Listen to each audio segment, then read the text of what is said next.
कल हमने डिस्कस किया था कि संगम डायनेस्टी है, सालू डायनेस्टी कैसे आती है, फिर तुलुप डायनेस्टी कैसे आती है। और तुलुप डायनेस्टी में मैंने आपको बताया थी कृष्णदेव राय जो किंग हैं उनके बारे में आज हम डिस्कस करने वाले हैं। ठीक है, तो इनका टाइम पीरियड क्या है, 1509 से लेके 1529 तक। ठीक है, 20 ईयर्स का टाइम पीरियड है। और ये क्या है, विजयनगर के रूलर हैं, ये तो ऑब्वियसली है। तो इनके बारे में थोड़ा सा जानते हैं, इन कौन कौन से बैटल्स लड़े हैं, क्या इनका नेचर था और उस हिसाब से इन्होंने क्या क्या प्रिजर्व किया, क्या आर्ट रही है इनके टाइम में, काफ़ी इंपॉर्टेंट है। ठीक है, आर्किटेक्चर भी इम्पॉर्टेंट है। तो सबसे पहले बात ये है कि ये खुद ही क्या थे, एक उत्कृष्ट कवि और लेखक थे। ठीक है, outstanding, he was a outstanding poet and writer.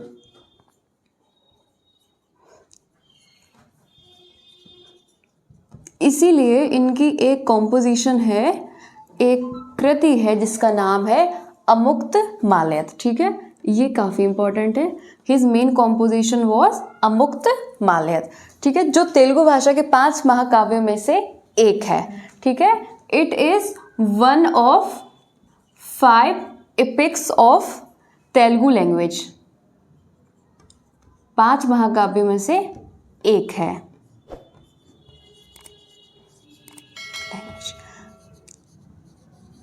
क्योंकि इन्हें इंटरेस्ट बहुत ज़्यादा था और ये he himself was a writer and author, poet, सब कुछ यही थे, तो इसीलिए इन्होंने उस चीज़ को बहुत प्रिजर्व किया।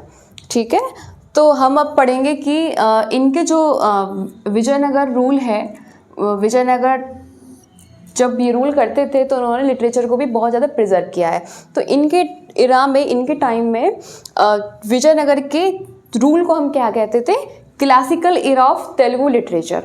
ठीक है, इन्होंने लिटरेचर को बहुत ज़्यादा इम्पोर्टेंस दी है और इनके समय में काफ़ी वो फ्लोरिश्ड हुआ है। ठीक है, तो इनके दरबार में 8 अष्टदिग्गज थे।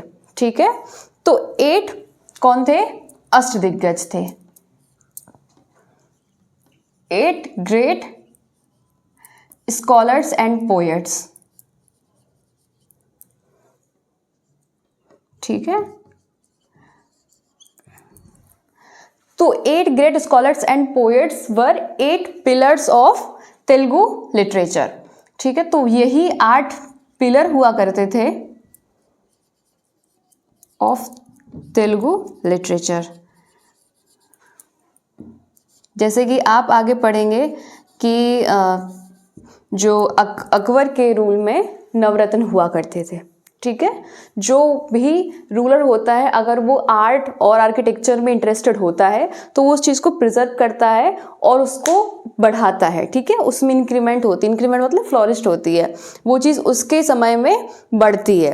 ठीक है, तो मैंने आपको बताया कि अष्टदिग्गज थे, कृष्णदेव राय के पीरियड में अष्टदिग्गज हुआ करते थे, 8 पोएट्स हुआ करते थे। ठीक है, और इनके शासनकाल को क्या कहा जाता था, golden era of Telugu literature. इनके रेन को क्या कहा जाता था, तेलुगु साहित्य का स्वर्ण युग, golden era of Telugu literature.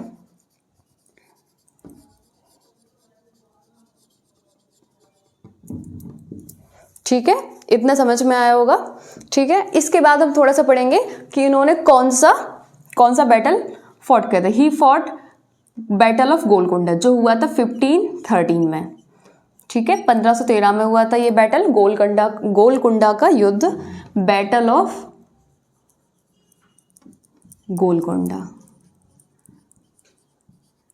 ठीक है, किसके बीच में हुआ था, ये हुआ था किंग कृष्णदेव राय के बीच में और जो वहाँ के सुल्तान थे, कहाँ के सुल्तान थे, गोलकुंडा के सुल्तान कुली कुतुब शाह के बीच में हुआ था। ठीक है, आप समझ रहे हो 1509 में ये रूल करना स्टार्ट करते हैं और 1513 में एक युद्ध जीत लेते हैं, 4th साल में जस्ट। ठीक है, इनके 4th ईयर में 1513 में गोलकुंडा का बैटल होता है, किसके बीच में लड़ा जाता है, कृष्णदेव राय वर्सेस सुल्तान कुली कुतुब शाह। ठीक है, और इस बैटल में जो सुल्तान है वो डिफीट हो जाते हैं, हार जाते हैं और विक्ट्री किसकी होती है, कृष्णदेव राय की होती है। ठीक है, तो ये भी इंपॉर्टेंट है। और इस तरीके से जो गोलकुंडा टेरिटरी होती है वो विजयनगर में वो भी इंक्लूड हो जाती है, ठीक है। गोलकोंडा पर भी किसका राज्य हो जाता है? कृष्णदेव राय का, ठीक है। तो एक मैंने आपको बैटल बताया है। फिर उन्होंने आंध्र भोज की उपाधि भी धारण की थी, ठीक है। He had assumed himself title of Andhra Bhoja. तो ये भी याद रखनी है, आंध्र भोज मतलब Bhoja of Andhra, king of Andhra, ठीक है। भोज कौन होते हैं? किंग ही तो होते हैं।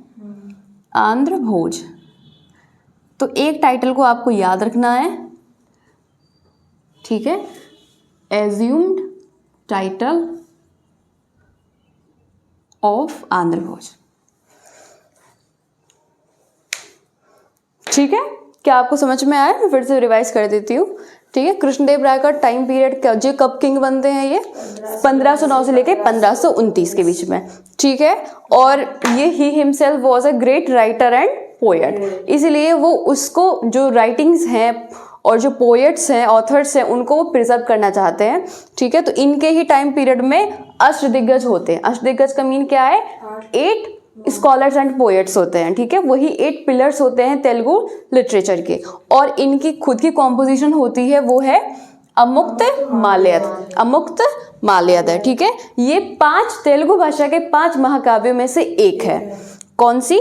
उनकी कृति अमुक्त माल्यद। तो आप समझ रहे हैं, किसी लिटरेचर में से, महाकाव्य में से एक महाकाव्य होना बहुत बड़ी बात है, ठीक है।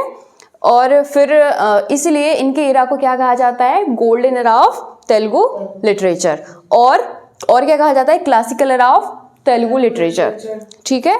और वो अपने आप वो टाइटल भी लेते हैं आंध्र भोज का, ठीक है। और एक बैटल भी होता है 1513 में, बैटल ऑफ गोलकोंडा होता है। किसके बीच में होता है? हाँ, सुल्तान कुली कुतुब शाह वर्सेस कृष्णदेव राय के बीच में होता है, जिसमें सुल्तान जो है वो डिफीट हो जाती है इनकी, और कृष्णदेव राय की विक्ट्री हो जाती है, ठीक है। तो ये मेन आपके पॉइंट्स हैं जो आपके एग्जाम में आने की होप है। और आगे मैं आपका आर्किटेक्चर कराऊंगी, ठीक है।